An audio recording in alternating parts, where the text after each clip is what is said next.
abana benshi bananiranye wabo ntaco babuze.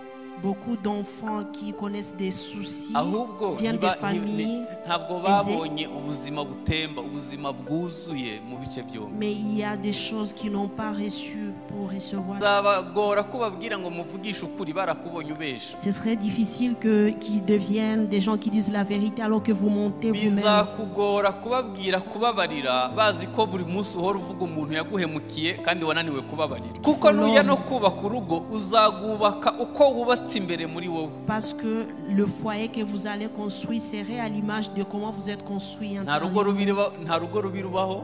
Il n'y a pas de famille mauvaise. Nta munsi mubi ubaho. Il n'y a pas de mauvais jours. Nta mwaka mubi ubaho. Il n'existe pas de mauvais abantu années. nibo babigira bibi bitewe nuko bubatse imbere muri. C'est les hommes qui rendent tout mauvais que nous partageons dans nos familles. ubusabane bwawe na Kristo nk'umugabo, à chaque fois que vous rappelez de votre relation avec Christ comme homme, uzabamanuriraho ibikomere.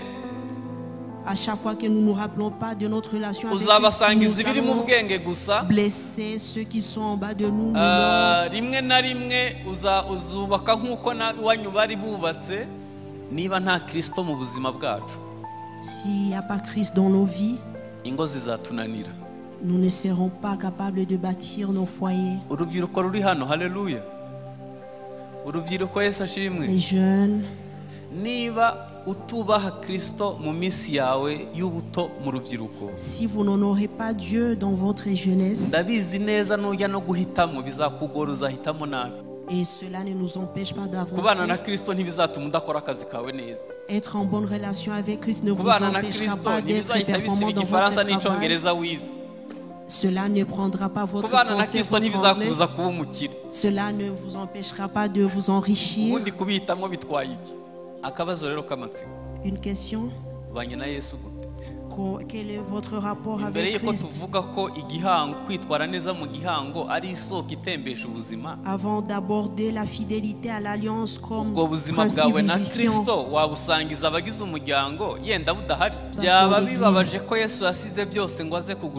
ce serait dommage que Jésus ait tout abandonné pour venir vous chercher et que vous ne vouliez rien abandonner pour lui.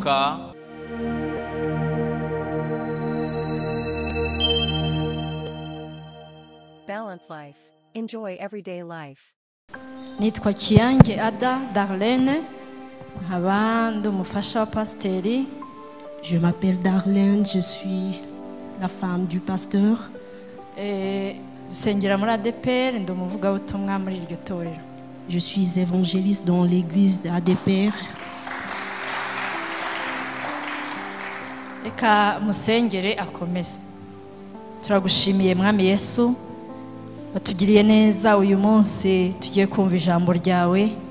Uyu ni umukozi wawe uhagaze imbere yacu, turamusengeye kugira ngo umwuzuze imbaraga n'amavuta, ubwiza bwawe bumubeho, kandi imitima yacu uyitegure kugira ngo ibashe kwakira ijambo ryawe. Twanze ibikorwa byose by'umwijima mu izina rya Yesu Kristo, duhamagaye umwuka wera ngo bane natwe, ineza yawe kuri twebwe twese mu izina rya Yesu Kristo, amen. Yesu ashimwe cyane. Haleluya. Nishimiye kubana namwe. Je suis heureux d'être ici. Ndashimira abashumba bahisemo ko twasangira ijambo ry'Imana muri iki cyumweru cy'umuryango. Je remercie les pasteurs de m'avoir invité à partager dans cette semaine dédiée au couple. Ndashimira umuryango wanjye madamu yaramperekeje kugira ngo tubane. Je remercie ma femme de m'avoir accompagné. Byaranejeje kubona hagiye hayobora imiryango. Ça m'a fait plaisir. Hanyuma uyu munsi n'umunsi wo gusoza. C'est le dernier jour. Ariko kubaka umuryango birakomeza. Mais nous continuerons à nous donner pour bâtir nos familles. Kubo tubanye bwa mbere nitwa Désiré. Pour ceux qui ne me connaissent pas, je m'appelle Désiré. Tumaze imyaka 18 twubatse urugo. Ça fait 18 ans qu'il est marié. Imana yagiye ibana natwe turayishimira. Et ils ont vu Dieu. Hanyuma nk'uko abivuze twese dukorera Imana mu murimo w'Imana. Ils sont tous les deux serviteurs de Dieu. Murumva ko twitavye Imana nubwo batadushinguye. Ils ont répondu à l'appel de Dieu. ariko yaraduhamagaye turayitaba. Dieu les a appelés, ils ont répondu. nagira ngo dusome Abefeso ibice 5 umurongo wa 31 na 32. Abefeso ibice 5 umurongo wa 31 na 32. Nous allons lire dans Éphésiens chapitre 5 versets 31 et 32. haravuga ngo nico gituma umuntu azasiga se na nyina akabana n'umugore w'akaramata bombi bakaba umubiri umwe. Ibyo ni ubwiru bukomeye cyane, ariko ibyo mvuga byerekeye kuri Kristo n'itorero. C'est pourquoi l'homme quittera son père et sa mère et s'attachera à sa femme, et les deux deviendront une seule chair. Ce mystère est grand, je dis cela par rapport à Christ et à l'Église. Murakoze cyane. Iri jambo dukunda kurikoresha iyo dusezeranya. C'est des paroles sur lesquelles nous revenons pendant les mariages, mais j'y reviens pendant la semaine des couples. Ndaza kugerageza guhuza ibintu bibiri. Et je parlerai de deux choses en parallèle. Ndaza guhuza, murabizi ko intego yacu ni ukudatatira igihango nk'isoko itembesha ubuzima mu muryango. Le thème est sur la fidélité au serment de mariage comme principe vivifiant. Nshingiye kuri iri jambo ndashaka kuvuga igihango Kristo yagiranye n'itorero n'igihango cy'umugabo n'umugore mu muryango. Sur base de ce thème, je parlerai de l'alliance de Christ avec l'Église et l'alliance entre l'homme et la femme. Hanyuma icya kabiri ndashaka guhuza imiryango ibiri, umuryango nk'umugabo n'umugore n'umuryango witwa itorero. Et je ferai aussi le parallèle entre la famille faite par l'homme et la femme et la famille Église. Byagorana ko tukubwira kwitwara neza mu gihango mu gihe igihango cyawe na Kristo kitameze neza. Ce serait difficile de vous dire d'être fidèle à l'alliance de mariage quand vous n'êtes pas fidèle à Christ. Kimwe mu bituma ingo ziriho zirasenyuka ku muvuduko uri hejuru. Une des principales causes de divorce, nuko abantu benshi batabanye n'Imana neza. C'est parce que beaucoup de gens ne sont pas en bon terme avec Dieu. Iyo ubanye na Kristo neza bikorohera kubana neza na mugenzi wawe. Quand vous êtes en bon terme avec Christ, il est facile d'être en bon terme avec votre partenaire. Kristo mu buzima bwawe na mugenzi wawe ntiwatinya kumuhemukira. Quand vous êtes infidèle à Christ, c'est facile d'être infidèle à votre partenaire. Hano Bibiliya tubwiye ngo nico gituma umuntu azasiga se na nyina akabana n'umugore we akaramata. Ici la Bible nous dit c'est pour cela que l'homme quittera son père et sa mère et s'attachera à sa femme. Ibyo mvuga n'ubwiru bukomeye mbivuga kuri Kristo n'itorero. Et Paul dit que cela c'est un mystère qui concerne Christ et l'Église aussi. Nagira ngo turebe igihango twagiranye na Kristo. Nous verrons l'alliance que nous avons avec Christ. Kristo yasize byose aza gushaka itorero mu isi. Christ a tout abandonné pour venir chercher l'Église. Bibiliya iravuga ngo ntiyatekereje ko kungana n'Imana ari ikintu cyo kugundira. Il n'a pas considéré qu'être avec Dieu est une gloire. Ajya kungana n'Imana bingana gute? Pouvons-nous comprendre ce que c'est d'être avec Dieu ou être au même rapport que Dieu? Nous ne pouvons pas le saisir. Nous n'avons pas encore vu Dieu. Nous l'avons cru.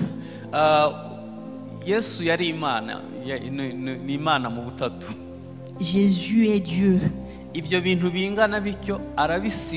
il a abandonné cela. Et il est venu chercher l'Église. Il n'a pas pensé que être avec Dieu était quelque chose à laquelle s'attacher. Il a accepté d'être au niveau de l'homme. Il est même devenu le serviteur du serviteur. Il n'a même pas régné à mourir sur la croix. C'est pour cela que Dieu le leva et lui donna un nom au-dessus de tout autre nom, afin que tout genou fléchisse devant lui. Une des questions que nous nous poserons, si Jésus a tout abandonné pour nous chercher, avons-nous tout abandonné aussi pour répondre à son appel? Ça n'était pas facile pour Jésus. Le prix qu'il a payé est égal au sang.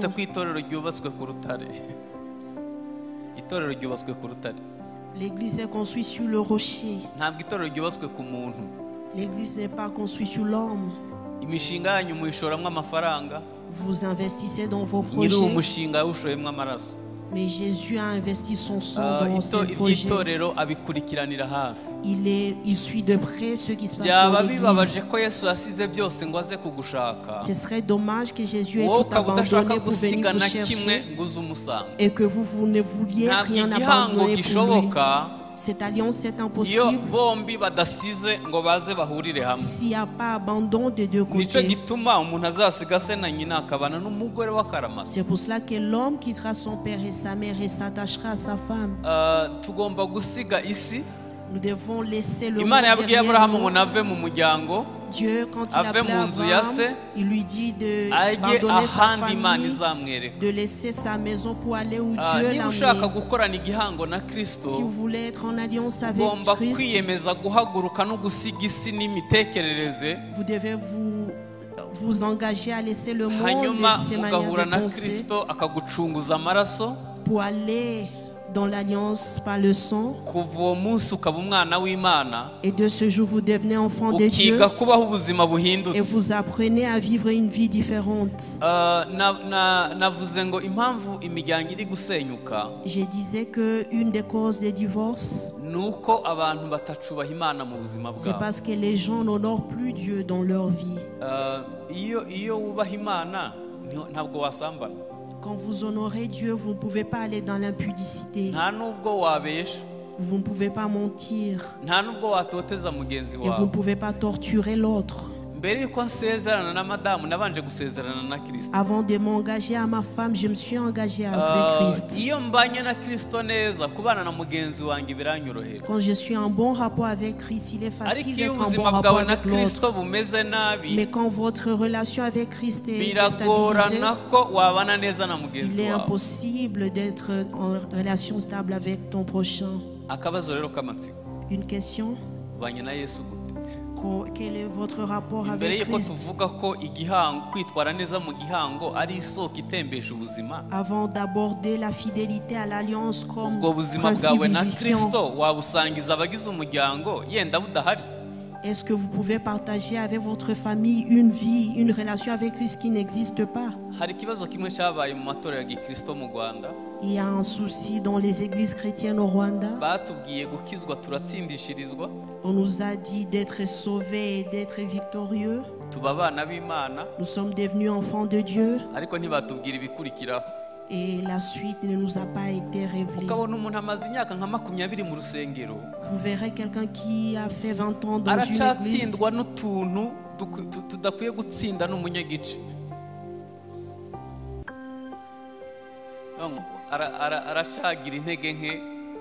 Il se débat encore, alors qu'il serait à un autre niveau spirituel plus élevé.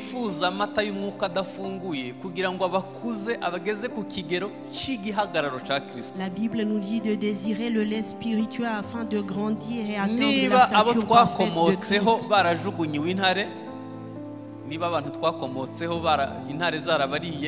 Si les gens de qui nous venons, les lions ne pouvaient pas les aborder. S'ils pouvaient, ils ont aussi, s'ils ont supporté l'épée et le feu, et qui sont restés fidèles à Dieu, et que nous avons un salut qui ne peut même pas endurer les paroles, un salut qui est déstabilisé parce qu'on n'a pas été visité, on est en état malade. Comment pouvons-nous supporter les tribulations et quel héritage allons-nous donner aux générations futures si nous n'avons pas été endurants? Jésus a tout abandonné pour venir chercher l'église. Jésus a tout abandonné pour nous gagner. Nous devons aussi vivre une vie de transformation journalière.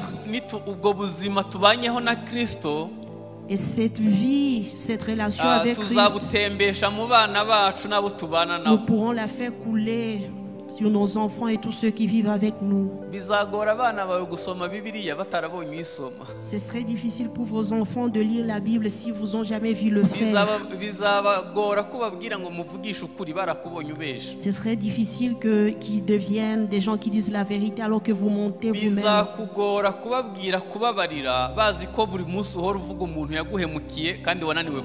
Si vous parlez toujours des gens que vous n'arrivez pas à pardonner, il serait difficile pour eux d'apprendre à pardonner. Quand nous parlons de donner vie, c'est une vie complète, spirituelle, émotionnelle et physique. On verra ça dans le deuxième culte. Comment devrons-nous être bien bâtis dans les trois domaines afin que nous devenions des personnes vivifiantes pour les autres.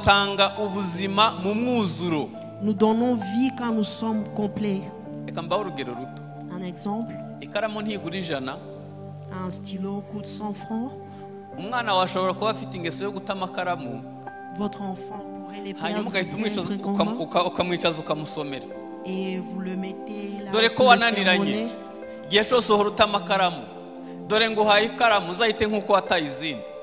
Et quand vous lui donnez un stylo, vous lui dites c'est ton habitude, je te donne ce stylo, tu le perdras comme tu le fais toujours. Une autre approche serait de dire cher enfant, je t'aime.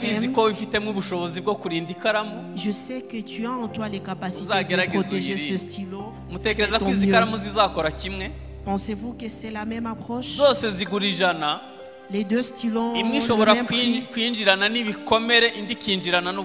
L'un pourrait être reçu avec des blessures alors que l'autre tu l'as donné avec vie.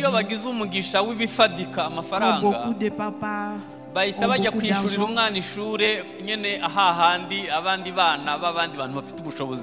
ils emmènent leurs enfants dans des écoles avec les gens avec les mêmes moyens.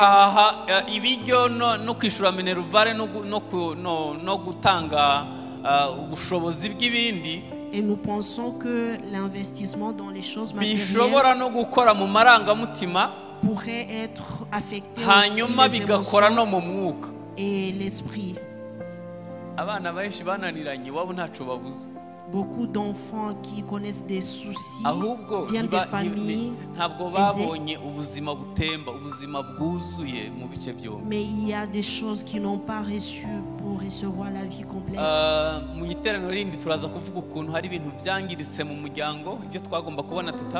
Au deuxième culte, nous verrons les choses que les gens n'ont pas reçues dans leur famille. Et comment cela peut être récupéré dans l'église qui est aussi une famille. J'aimerais vous supplier dans cette deuxième famille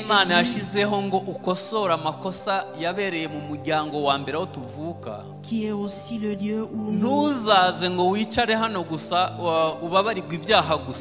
ne venez pas ici pour recevoir le pardon de vos péchés, mais désirez avoir une vie complète dans l'église.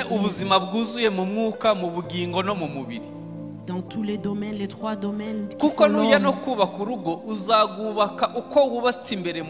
Parce que le foyer que vous allez construire serait à l'image de comment vous êtes construit intérieurement. Il n'y a pas de famille mauvaise. Il n'y a pas de mauvais jours. Il n'existe pas de mauvaises années. C'est les hommes qui rendent tout mauvais à cause de comment ils sont intérieurement. Quand vous êtes en bonne relation avec Dieu, vous avez une bonne relation avec votre partenaire. Le plus grand commandement, c'est aimer Dieu de tout votre cœur et aimer votre voisin comme vous aimez vous-même. Afin d'avoir une vie qui puisse couler, c'est que nous devons être en bonne relation avec Christ qui est source de vie.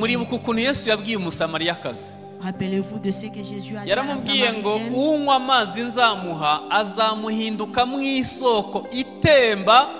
Il lui dit, c'est lui qui boira de l'eau que je donne aura pour être une source d'une bonne eau. Tout le monde aime être avec des gens paisibles. Toute personne qui sourit et s'améliore. Même quand vous rencontrez une personne effrayante et que vous arrivez à le faire sourire, ça change. Le couple qui a témoigné m'a appris une chose importante. Ils ont dit même quand les choses étaient difficiles, l'amour n'a jamais été arrivé dans la famille. Quand il y a l'amour, même les choses difficiles s'adoucissent. Aimer devrait être un choix de chaque personne. Vous ne pouvez pas aimer pleinement si vous n'êtes pas en relation. Vous ne pouvez pas donner la paix si vous n'êtes pas en paix vous-même intérieurement.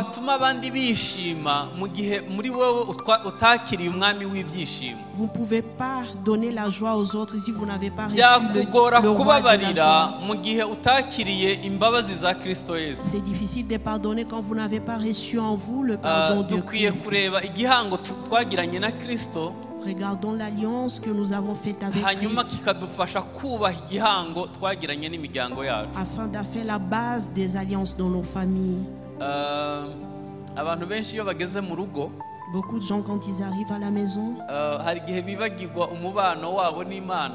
ils oublient, mettent un peu à côté leur relation avec Dieu. Que Dieu soit loué.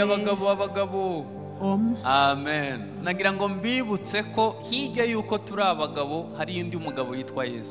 Je voudrais vous rappeler qu'au-dessus de nous, il y a un plus grand homme qui est Jésus. Nous devons puiser de lui ce que nous partageons dans nos familles. À chaque fois que vous rappelez de votre relation avec Christ comme homme, à chaque fois que nous ne nous rappelons pas de notre relation avec Christ, nous allons blesser ceux qui sont en bas de nous.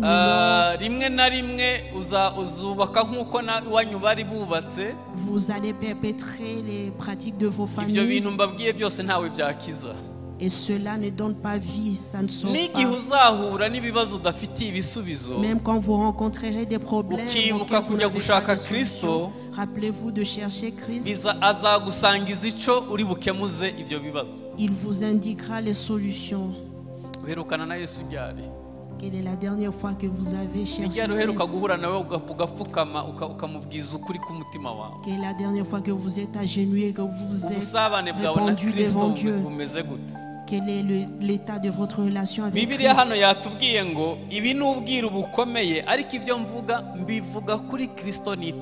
La Bible nous dit que ceci est un mystère, mais qui est dit par rapport à Christ et à l'Église.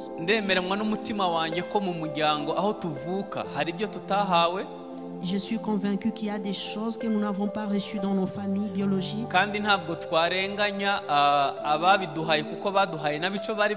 Et nous ne pouvons condamner personne parce que ceux qui nous ont éduqués nous ont donné ce qu'ils avaient. J'ai une bonne nouvelle pour vous. C'est que vous n'avez pas reçu des parents. C'est que la société ne vous a pas donné. Le sang de Jésus peut vous le donner.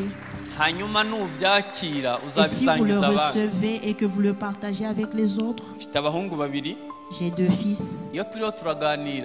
Quand nous discutons,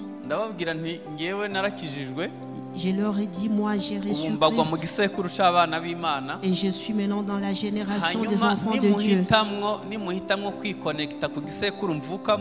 Et si vous décidez de vous connecter à mes origines, je leur énumère tout ce qu'il y a comme malédiction et bonnes choses. Et je leur dis de l'autre côté, si vous reconnaissez les dieux que je sers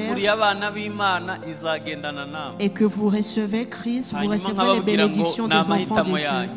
Je leur dis que c'est leur choix.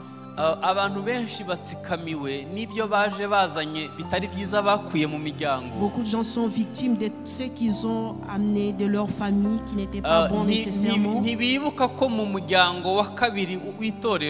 ils oublient que dans la deuxième famille qu'est l'Église est le lieu où Dieu a commandé tout ce qui est bon, qui ferait que nous construisions des foyers exceptionnel. Niba ubanye na Kristo Yesu neza bizakorohera kurinda igihango hagati yawe n'umugore wawe cyangwa Si vous êtes umugabo en wawe. bon terme avec Christ, vous serez fidèle dans l'alliance de mariage. Kristo azagusangiza icuri busangiza abandi. Le Christ pourvoira ce que vous partagerez avec les autres.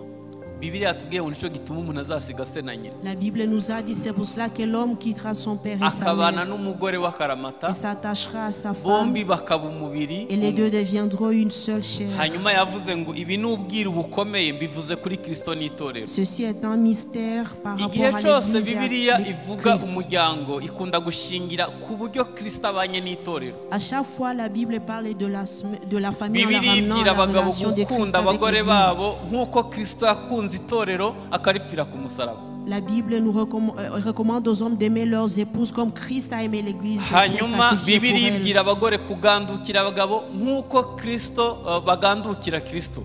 Et la Bible recommande aux femmes d'être soumises à leur mari comme ils sont soumis au Christ. Ikabwira abana kumvira ababyeyi nk'uko bakwiye kuba bumvira Les Kristo. enfants sont recommandés d'obéir aux parents comme ils obéissent à Christ. Kuki nifashishije umubano w'itorero na Kristo kugira ngo mvuge mu kurinda igihango mu muryango. Pourquoi ai-je considéré la relation de Christ et l'Église pour parler de l'alliance dans la famille? Niba ntakabije, Si je n'exagère pas, niba nta Kristo mu buzima bwacu, s'il n'y a pas Christ dans nos vies, ingo zizatunanira. nous ne serons pas capables de bâtir nos foyers. Urubyiruko ruri hano, haleluya. Urubyiruko Yesu ashimwe. Les jeunes, Niba utubaha Kristo mu minsi yawe y'ubuto mu rubyiruko, si vous n'honorez pas Dieu dans votre jeunesse, ndabizi neza nujya no guhitamo bizakugora, uzahitamo nabi. ça sera difficile pour vous de faire un bon choix de mariage. Uzashingira gusa ku marangamutima Vous baserez tout sur vos émotions n'ibigaragara inyuma, et tout ce qu'on peut voir de l'extérieur, kubera ko nta busabane ugirana na Kristo. parce qu'il y a cette déconnexion avec Christ. Reka nsubiremo. J'aimerais le redire. Urugo rutagira Imana muri go, Une famille où il n'y a cyangwa pas se Dieu, umugabo n'umugore badasabana n'Imana, un couple qui n'est pas en sinanguha intimité garanti avec ko Christ, uzabasha kurinda igihango ngo bishoboke. je ne leur garantirai pas d'être fidèle dans Hari l'alliance abantu de bitwara mariage. neza kubera uburere bahawe n'iwabo, Il y a des gens qui se comportent mu correctement à cause de by'ukuri bakaba l'éducation ari reçue imfura. et ils sont des gens exemplaires. Ibyo ni umugisha udafitwe na bose. C'est une bénédiction qui n'est pas pour tout le monde. Iyo tuje muri Kristo, Kristo akosora ibyabanje ibitagenze neza mu miryango Mais tuvukamo. en Christ, nous recevons la correction de ce qui ne s'est pas bien passé dans nos familles Muri iki biologiques. gihe ibihugu byinshi ku isi bishyira imbere demokarasi, Dans beaucoup de pays dits démocratiques, bigera igihe no mu muryango nawe hakazamo demokarasi, ils ramènent ça aussi aux familles, ce principe de démocratie, hakazamo feminisme n'ibindi bintu byinshi, le féminisme et d'autres théories modernes bigahita bisenya uko Kristo yifuza urugo, détruisent l'image de Christ pour la famille, bigahita byica umubano Kristo afitanye n'itorero, détruisent la relation de Christ et kuko l'Église, itorero entre Christ et ntishobora kuba l'Église, ryiza ridafite imiryango myiza, parce que l'Église ne peut pas être bonne s'il n'y igihugu a pas de ntigishobora bonne kuba famille. cyiza kidafite imiryango myiza. Il n'y aurait pas un bon pays sans bonne famille. Kristo autour. akwiye kutubera urugero muri byose. Christ devait être notre exemple en tout. Ariko ubundi ko ntacyo bitwaye, Si cela n'est pas un problème nta n'ikindi bitubuza. et cela ne nous empêche pas Kubana na d'avancer, Kristo ntibizatuma udakora akazi kawe neza. être en bonne relation avec Christ ne vous Kubana na empêchera Kristo pas d'être ntibizahita bisiba performant dans votre igifaransa travail. n'icyongereza wize. Cela ne prendra pas votre Kubana na français, Kristo votre anglais. ntibizakubuza kuba umukire. Cela ne vous empêchera pas de vous enrichir. Ubundi kubihitamo bitwaye iki? Ça ne coûte rien d'accepter cela. Nta na kimwe bikubuza, bitwaye iki? Être en relation avec Christ n'est pas un Upfukamye problème, au ugasenga contraire. ntibizakubuza kuba umugabo. Prier ne vous enlèvera pas d'être homme. Kuba Imana nta na kimwe bibuza. Honorer Dieu ne vous empêche de rien. Gusabana n'Imana bizana amahoro y'umutima. Au contraire, ça emmène la paix dans nos cœurs. Bituma wiyumva neza. On se sent bien quand on est en bonne relation avec Dieu. Kubera iki tutabikora? Pourquoi ne le faisons-nous pas? Mwari muzi ko gusenga ari terapi. Saviez-vous que prier Iyo est umuntu asenga thérapeutique? neza ntahungabana. La personne qui prie n'est pas déstabilisée. Parce que ça nous permet de relâcher, de nous délivrer de ce qui est difficile. C'est notre relation avec Christ qui nous rendra fidèles dans nos alliances et de donner vie. Quand Christ n'est plus le Seigneur et le Sauveur de votre vie, ou quand votre relation est déstabilisée, je ne peux pas vous garantir que vous pourriez être fidèle et vaincre le diable. Dans ces enseignements, si quelqu'un vous demande ce que vous avez appris, dites: j'ai appris que je dois être en bonne relation avec Christ pour pouvoir être fidèle dans l'alliance et pouvoir faire couler la vie. La Bible dit que tout sera bon pour le juste. Quand le juste vous salue, c'est très bien. Et quand il prie, c'est excellent. Vous savez que même la mort du juste est une bonne chose. Nous avons souvent accompagné des gens qui étaient décédés. Et quand j'ai vu les cérémonies tout autour, deux fois j'ai désiré de mourir aussi. Et la question est toujours: est-ce que j'ai fait autant de bien pour que... Il y a des gens qui ont vécu tellement bien avec Dieu que c'est éloquent de soi. Et les gens diront: nous avons la personne que nous avons perdue donné vie.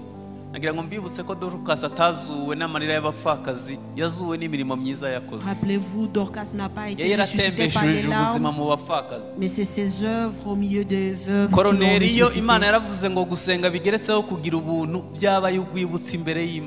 Et à Cornel, la Bible dit que ces prières ont été un souvenir devant Dieu.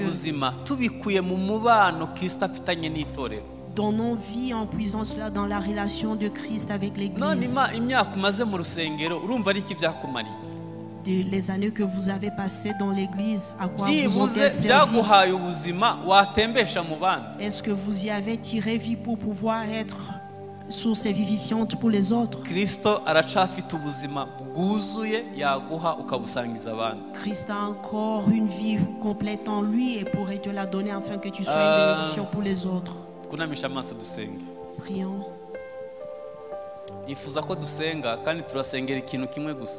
Nous allons prier pour une chose.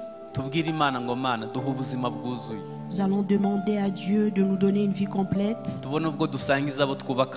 afin que nous puissions en donner à nos partenaires, à nos enfants, afin que nous allions au-delà de nous occuper des besoins physiologiques, mais que nous touchions tous les domaines. Vous pouvez vous lever afin de... Mana ya Aburahamu, Mana Isaka, Mana Isirayeli, Mana yacu, kandi Mana utanga ubuzima. Imitima yacu yifuza gutanga ubuzima, ariko ntibyashoboka mu gihe tutafitanye igihango cyiza nawe, mu gihe umubano wacu nawe utameze neza. Turasenze kugira ngo uduhe ubuzima bwuzuye. Buri gihe duhura na Satani wiba, yica akarimbura, ariko isezerano ryawe ryiza nuko utanga ubuzima ku mwuzuro, utanga ubuzima na abondance, uduhe ubuzima bwuzuye tubusangiza abandi Mwami. Iyi si yuzuye abantu benshi bakeneye ubuzima, urubyiruko rwinshi ruboshwe n'ibiyobyabwenge, abantu benshi baboshwe n'ubusinzi, abantu benshi bari mu mana zitari imana, abantu benshi babuze ibyiringiro, niyo mpamvu umuvuduko w'abiyahura uri hejuru. Mwami, turasenze ngo itorero uduhe ubuzima, uduhe ububyutse, uduhe ibihe byiza twasangiza abandi. Mana utanga ubuzima, yewe Mwami utanga ubuzima, duhe ubuzima. mwami utanga ubuzima, duha ubuzima. Turarambiwe kubaho ubuzima bwumye, turarambiwe kubaho ubuzima budashobora kugira icyo bumarira abandi. Rimwe Ezekiyeli wamweretse amagufa yumye, uravuga ngo aya magufa arumye, yego hari icyabasha kuvamo. Aravuga ngo mwami niwe ubizi. Iyo turebye isenyuka ry'imiryango n'ibindi, niwe ubizi, niwe wagira icyo ukora. Uramubwira ngo hanura uko utegetswe, igufa risanga rigenzi ryaryo, nyuma harengaho imitsi, hazaho inyama, hazaho umwuka, ngo bahinduke inteko nyinshi. Reka abakwizera, abakwiringira bahinduke inteko nyinshi mu isi. Abahindutse, abakora ubushake bwawe bahinduke imiryango myinshi mwami. Birashoboka ko imiryango yacu tuyikunda, ariko kuko tutabonye ubuzima butemba ntitwabona icyo tubasangiza. Turasenze ngo duhe ubuzima bwuzuye, ubuzima butemba, ubuzima butemba. Itorero rarikuyakuya, uzagishira ritagira ikizinga. Buri gihe utwohereza abavuga butumwa, ukatwohereza indirimbo, ukaduha ihumure, uhora utembesha ibintu bishasha mu itorero. Turasenze kugira ngo ubwo buzima tubwakire, tube ubutaka bwiza bwakira ubuzima, buhinduka umwero, hanyuma dutembeshe ubuzima mu bandi. Turasenze ngo ubuntu bwawe bubane natwe. Ubuzima nibuza ingwara zizakira, ubuzima nibuza abadayimoni bazahunga, ubuzima nibuza tuzagira umugisha usendereye, ubuzima nibuza dusukira ububyutse, uduha ubuzima bwuzuye. Ineza yawe ibane natwe mu izina rya Yesu, amen.